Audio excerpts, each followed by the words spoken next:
నల్గొండ జిల్లా దామరచర్ల మండలం తాళ్ల వీరప్పగూడెంలో యాదాద్రి థర్మల్ పవర్ ప్లాంట్ కింద భూములు కోల్పోయిన భూ నిర్వాసితులు రోడ్డుపై బైఠాయించారు. మాజీ ఎమ్మెల్యే భాస్కర్ రావు తమ గ్రామానికి రావద్దని రోడ్డుపై బైఠాయించి రాస్తారోకో నిర్వహించారు. తమకు అన్యాయం చేసి బీఆర్ఎస్ బినామీలకు ఉద్యోగాలు ఇప్పించారని ఆరోపించారు. అబద్దాల కోరు భాస్కర్ రావు గో బ్యాక్ అంటూ నినాదాలు చేశారు. 10 ఏళ్లు తమను ఇబ్బంది పెట్టి ఏ ముఖం పెట్టుకుని గ్రామానికి వస్తారని ఆగ్రహం వ్యక్తం చేశారు.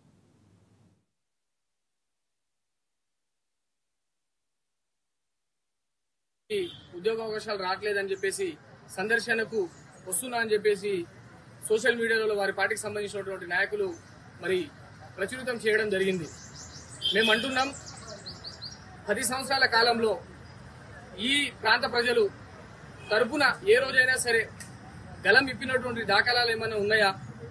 కనీసం కోట్ల రూపాయల వరకు మీ టీఆర్ఎస్ పార్టీకి సంబంధించినటువంటి నాయకులకే దాచిపెట్టినటువంటి పరిస్థితి కనిపిస్తా ఉన్నది. కనీసం ఏ యువకుల తరపునైనా సరే ఏ రోజైనా గళం ఇప్పిరా అని చెప్పేసి ఈ సందర్భంగా తెలియజేస్తా ఉన్నాం.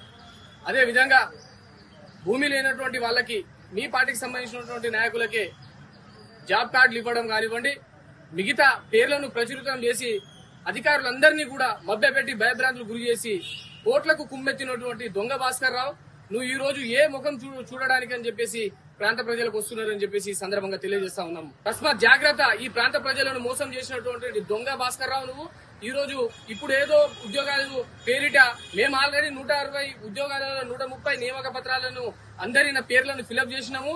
ఆల్రెడీ త్వరలో కూడా గౌరవ ఎమ్మెల్యే బత్తు లక్ష్మారెడ్డి గారి సారథ్యంలో ఉద్యోగ అవకాశాలు పోవడానికి కూడా యువకులు సిద్ధంగా ఉన్నారు.